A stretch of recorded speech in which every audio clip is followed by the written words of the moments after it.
মা আর পিঙ্কি সকালে আজকে মামা বাড়িতে গেছিল, তো দিদিমা আমাদের জন্য প্রচুর কিছু পাঠিয়েছে, তাই আমি ভাবলাম চট করে একটা ভিডিওতে তোমাদের সঙ্গে শেয়ার করি। এগুলো সব দিদিমার গাছের, ঠিক আছে, সবজি বাগান থেকে নিয়ে আসা। এটা রয়েছে কাঁচকলা, এখানে রয়েছে গাছের আম, একটু ক্লোজে দেখাগুলো। এখানে রয়েছে উচ্ছে, দিদিমার গাছ থেকে তুলে নিয়ে আসা উচ্ছে। তার সঙ্গে রয়েছে বেগুন, একটাই বেগুন যদিও। মাসি গোবিন্দভোগ চাল পাঠিয়েছিল, সেটা দিদিমা কিছুটা আমাদের জন্য পাঠিয়েছে।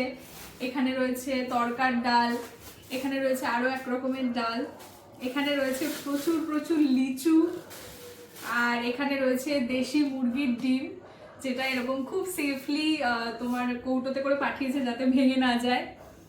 এখানে রয়েছে তালের গুড়, এখন যেহেতু গ্রামের দিকে তালের গুড়ের সিজন রয়েছে, এখানেও রয়েছে তালের গুড়, মানে দুটো বক্সেই পাঠিয়েছে।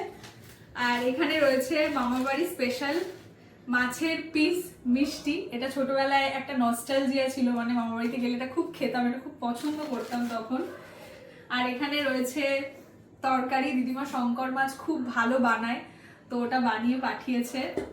আচ্ছা সবকিছু দেখালাম, আর এটা দেখাইনি। এখানে রয়েছে তেঁতুল, দিদিমার গাছের তেঁতুল, আমি তেঁতুল খেতে প্রচন্ড পছন্দ করি, তো তেঁতুলও পাঠিয়েছে।